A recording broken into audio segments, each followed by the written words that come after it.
Hollywood silver screen presenting Beethoven's treasure tale. इस कहानी की शुरुआत में हमें एक अमीर आदमी को दिखाया जाता है जो एक बेशकीमती हार को एक सुरक्षित जगह पर रख देता है, जिसके बाद वो चारों तरफ लेजर लाइट का जाल बिछा देता है ताकि कोई भी अंदर आए तो अलार्म बज जाए। उसके जाने के बाद वहां पर एक डॉग आता है जिसका नाम बीथोवन है और उन लेजर लाइट के जाल से बचता हुआ वो उस हार तक पहुंच जाता है और तभी यहाँ पर अलार्म बज जाता है, जिससे इस हार के मालिक को पता चल जाता है कि कोई हार तक पहुंच चुका है। जिसके बाद बीथोवन हार को मुंह में दबाकर इस जगह से भागने लगता है। सब उसका पीछा करने लगते हैं, लेकिन बीथोवन उन सब से बचता हुआ कैसीनो से बाहर निकल जाता है। कैसीनो से बाहर निकलने के बाद उसे ऊपर से कूदना होता है, लेकिन बीथोवन डर जाता है और यहाँ हमें पता चलता है कि बीथोवन को यहाँ से कूदना था। दरअसल शूटिंग चल रही होती है और बीथोवन यानी कि डॉग का जो ओनर है उसका नाम एडी है। वो उसे कूदने के लिए कहता है, लेकिन बीथोवन ऊपर से नहीं कूदता, जिस पर वो डायरेक्टर को समझाने की कोशिश करता है कि वो जल्दी कूदेगा। पर अब डायरेक्टर उससे नाराज हो चुका है और वो एडी की सीनियर से कहता है कि मुझे इस डॉग को चेंज करना है। वहीं एडी को लगता है कि बीथोवन बीमार है, इसीलिए वो उसे डॉक्टर के पास ले जाता है। डॉक्टर अच्छी तरह से उसे चेक करता है, जिसके बाद उसे पता चलता है कि बीथोवन पूरी तरह से ठीक है। वो एडी को कहता है कि इसे शूटिंग का काम बिल्कुल पसंद नहीं है, तुम्हें बीथोवन को कुछ दिनों के लिए शूटिंग पर नहीं भेजना चाहिए। ये सुनकर वो उदास हो जाता है क्योंकि ये फिल्म की शूटिंग है और बीथोवन के बिना ये काम नहीं हो सकता। पर तभी एडी को उसकी सीनियर बताती है कि बीथोवन को रिप्लेस कर दिया गया है, यानी कि उसके बदले कोई और डॉग अब फिल्म में काम करेगा, जिससे एडी को बहुत दुख होता है। इसके बाद एडी अपने डॉग बीथोवन को गाड़ी से लेकर वहां से निकल जाता है, पर एडी की किस्मत अच्छी नहीं होती। रास्ते में उसकी गाड़ी खराब हो जाती है और एडी को अपनी गाड़ी पर धक्का मार के उसे पास ही के एक छोटे से टाउन में ले जाना पड़ता है। इस टाउन में हम एक बहुत पुराने म्यूजियम को दिखाया जाता है, जहां पर एना नाम की लेडी होती है जो इस म्यूजियम को संभालती है और वो एक स्पीच की तैयारी कर रही होती है, जिसमें वो बताती है कि आज से 200 साल पहले पैट्रिक नाम का एक पायरेट यानी कि समुद्री लुटेरा हुआ करता था। उसके पास बहुत खजाना था और उसने अपने खजाने को इसी टाउन में छुपा दिया था। उसने खजाने तक पहुंचने के 2 नक्शे बनाए। एक नक्शा खजाने तक जाता था और दूसरा नक्शा उस खतरनाक जगह तक जहां से कभी कोई वापस नहीं आ सकता। किसी को नहीं पता कि असली नक्शा कौन सा है, इसीलिए कभी कोई खजाने को ढूंढने की कोशिश नहीं करता, क्योंकि अगर किसी ने गलत नक्शे को चुन लिया तो वो मारा जाएगा। अब हमें एडी को दिखाया जाता है जो मैकेनिक के पास अपनी गाड़ी को ले जाता है। मैकेनिक कहता है कि मैं तुम्हारी गाड़ी ठीक तो कर सकता हूँ, लेकिन इसे ठीक करने का सामान मेरे पास नहीं है, इसीलिए तुम्हें 1 दिन का इंतजार करना होगा। कल मैं तुम्हारी गाड़ी ठीक कर दूंगा। ये बात सुनकर एडी परेशान हो जाता है क्योंकि उसे नहीं पता कि रात वो कहाँ पर गुजारेगा।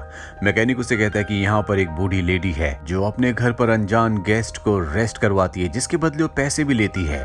पर इससे पहले कि वो कुछ सोच समझ पाता, बीथोवन एक आवाज सुनकर उस तरफ भाग चलता है। एडी भी उसके पीछे पीछे होता है क्योंकि उसने उसकी रस्सी पकड़ी होती है और उसके पास स्केट बोर्ड होता है। और जल्दी बीथोवन उससे भी आगे निकलकर उस जगह पहुंच जाता है जहां पर वो देखता है कि पहाड़ी से एक बच्चा लटका हुआ है और ये बच्चा और कोई नहीं बल्कि एना का बेटा है। बीथोवन अपने गले की रस्सी उसे फेंक कर ऊपर खींच लेता है, जिससे एना का बेटा बहुत खुश होता है। अब यहाँ पर एना और एडी भी आ जाते हैं। एना अपने बेटे को डांटती और कहती कि मैंने तुम्हें कितनी बार कहा है कि उन नक्शों पर विश्वास मत करो, वो सिर्फ मन गढ़ंत कहानियां हैं। यहाँ पर हमें पता चलता है कि एना का बेटा जिसका नाम सैम है वो उन नक्शों का पीछा करते हुए खजाने तक पहुंचना चाहता है।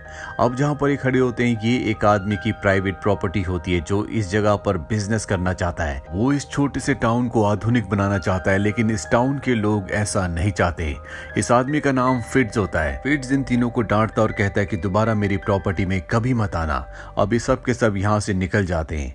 एडी उस बूढ़ी लेडी के घर जाता है जिसके घर उसे रात को स्टे करना है। इसका नाम ग्रेस होता है, लेकिन इस घर में किसी भी जानवर को ले जाना अलाउड नहीं होता, इसीलिए एडी को बीथोवन को घर के बाहर ही बांधना पड़ता है। और इसके बाद वो घर के अंदर जाता है जहां पर वो ग्रेस से मिलता है।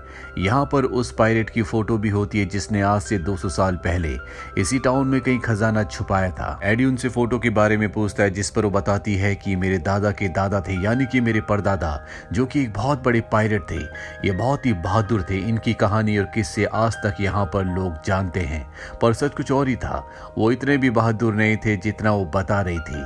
अब यहाँ पर एडी अपने डॉग को किसी तरह से घर के अंदर छुपा कर ले आता है और अगली सुबह जब वो नीचे आता है तो वहाँ पर वो एना से मिलता है। दरअसल ये एना का घर होता है और ग्रेस उसकी दादी है। वहीं एडी को सबसे ज्यादा चिंता इस बात की होती है कि कहीं ग्रेस यानी कि वो बूढ़ी औरत उसके डॉग बिथोवन को घर पर ना देख ले। बिथोवन इस वक्त बाथरूम में चला गया होता है जहाँ पर सैम बाथ टब में नहा रहा होता है। वो भी बाथ टब के अंदर चला जाता है। सैम उसे खाने के लिए चीज देता है क्योंकि सैम उसे बहुत पसंद करता है। इसके बाद एडी वहां पहुंचकर बिथोवन को बाथ टब से बाहर निकलने के लिए कहता है। बिथोवन बाथ टब से निकलकर बाथरूम से बाहर निकल जाता है। एडी उसके पीछे जाता है लेकिन अब वो घर के बाहर आ चुका है जहां पर ग्रेस भी आ जाती है और ये सब बिथोवन को छुपाने के लिए झाड़ियों के पीछे छुप जाते हैं। वहीं हमें उस मैकेनिक को दिखाया जाता है जो एडी की गाड़ी को ठीक कर रहा होता है। दरअसल वो उसकी गाड़ी को ठीक करने के लिए किताबें पढ़ रहा होता है क्योंकि वो एक अच्छा मैकेनिक नहीं है। उसे नहीं पता कि गाड़ी को कैसे ठीक किया जा सकता है और वो किताब पढ़कर 2 वायर्स को जोड़ता है जिससे एक शॉर्ट सर्किट होता है और यहाँ एडी की गाड़ी और भी ज्यादा खराब हो जाती है। अब एडी अपनी गाड़ी को लेने के लिए बिथोवन के साथ यहाँ पर पहुंच जाता है। बिथोवन को दरवाजे पर बांधकर अंदर चला जाता है। वहीं में फिट्स को दिखाया जाता है जो आज एक पायरेट बनकर यहाँ पर आया है क्योंकि आज सैम के दादा के दादा के दादा का जन्मदिन है जो कि एक पायरेट थे जिन्होंने इस शहर में खजाना छुपाया था और वो उनके जन्मदिन पर म्यूजियम में सबके सामने स्पीच देगा। उसी की तैयारी कर रहा होता है। उनका ड्राइवर एक तोता लेकर गाड़ी के अंदर चला जाता है। बिथोवन ने देख लेता, उसे लगता है कि तोते की जान खतरे में है इसीलिए वो गाड़ी के अंदर चला जाता है। ड्राइवर को पता नहीं चलता और वो यहाँ से गाड़ी लेकर निकल जाता है। एडी देख लेता है कि फिट्स का ड्राइवर यानी कि फिट्स का जो आदमी है उसके डॉग को अपनी गाड़ी में बैठा कर ले जा रहा है। उसे लगता है कि फिट्स ने उसकी डॉग बिथोवन का अपहरण कर लिया इसीलिए एक छोटे बच्चे की गाड़ी लेकर वो उसका पीछा करना शुरू कर देता है पर चाहकर भी वो गाड़ी तक नहीं पहुंच पाता। वहीं में फिट्स को दिखाया जाता है जो म्यूजियम में सबके सामने स्पीच देना शुरू करता है और वो पैट्रिक्स यानी कि पायरेट के बारे में कम और अपने बिजनेस अपने प्रोजेक्ट के बारे में ज्यादा बात कर रहा होता है। उसके पास एक मॉडल भी होता है जिसमें उसने सारे डिजाइन्स बनाए होते हैं कि किस तरह से यहाँ पर वो बड़ी बड़ी फैक्ट्रीज और बड़े बड़े मॉल खोलेगा। पर तभी सैम सबको बताता है कि ये इसकी चाल है, ये हमसे पेपर्स पर साइन लेना चाहता है जिसके बाद ये हमारे पूरे शहर को बदल देगा। हम अपने छोटे से शहर को खो देंगे इसीलिए हमें पेपर्स पर साइन नहीं करना। यहाँ पर अब एडी भी आ जाता है और वो फिट्स के ऊपर आरोप लगाता है कि तुमने मेरे बिथोवन को किडनैप कर लिया। ये सुनकर फिट्स हैरान हो जाता है और कहता है कि मैं किसी बिथोवन नाम के इंसान को नहीं जानता। दरअसल उसे नहीं पता होता कि बिथोवन एक डॉग का नाम है और इससे पहले कि इन दोनों का झगड़ा और भी बढ़ता है यहाँ पर बिथोवन आ जाता है। बिथोवन देखता है कि सामने वो तोता है जिसे सोचकर वो गाड़ी में गया था। दरअसल वो नकली तोता था और अब असली तोता देखकर वो उसका पीछा करना शुरू कर देता है। तोता खाने की टेबल पर बैठ जाता है जिस पर बिथोवन कूदता और वहां पर जो रखा हुआ जूस होता है वो सब का सब ग्रेस के ऊपर गिर जाता है। ग्रेस को इस बात से गुस्सा आता है और सबको म्यूजियम से निकाल देती है। ग्रेस ने जो स्टॉल पहना होता है वो जूस से पूरी तरह से पीला हो गया होता है जिससे वहां पर कुछ लाइंस उभर जाती है। एडी ग्रेस के पोते सैम से पूछता है कि ये जो स्टॉल है ये ग्रेस को किसने दिया था।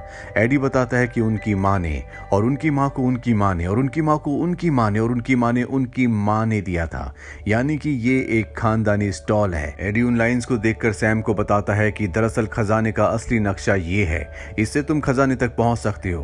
पर तब वहां पर एना आकर अपने बेटे से कहती कि कोई खजाना नहीं है और तुम कभी खजाने की खोज में नहीं जाओगे और अपने बेटे को गाड़ी से उस जगह से ले जाती है। पर सैम अंदर ही अंदर ठान चुका है कि वो अपने दादाजी के दादाजी के दादाजी का खजाना ढूंढ कर रहेगा।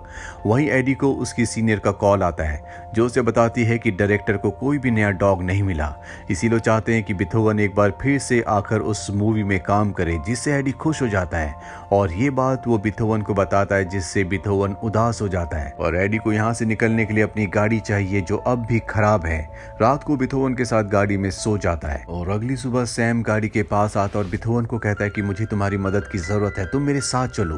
बिथोवन उसके साथ निकल जाता है जिसके बाद सैम अपनी एक दोस्त के पास जाता और उसे कहता है कि तुम भी हमारे साथ चलो और अब ये नक्शे को फॉलो करते हुए एक ग्रेवयार्ड तक पहुंच जाते हैं जहां पर सैम के दादाजी की यानी कि पैट्रिक्स की कब्र होती है, पर वहां पर नक्शे के हिसाब से कोई भी निशान नहीं होते, जिससे सैम परेशान हो जाता है।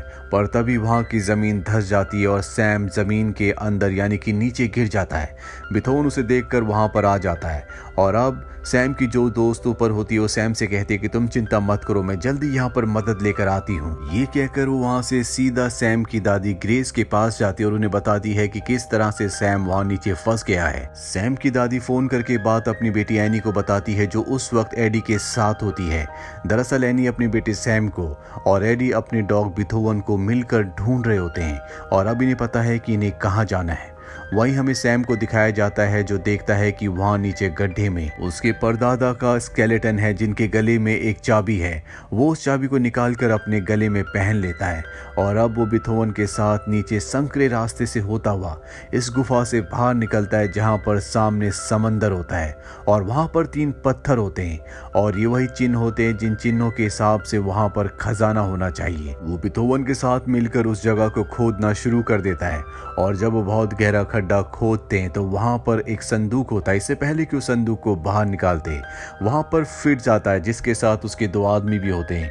उनके पास ऐसे यंत्र होते हैं जिससे उन्हें संकेत मिल जाता है कि खजाना आसपास ही है और अब वो उस जगह पहुंचकर जहां पर सैम है उसके गले से उसकी चाबी को निकाल लेते हैं और उस संदूक को खोलते हैं जिसके अंदर खजाना होता है। ये देखकर फिट्ज की आंखें खुली की खुली रह जाती है।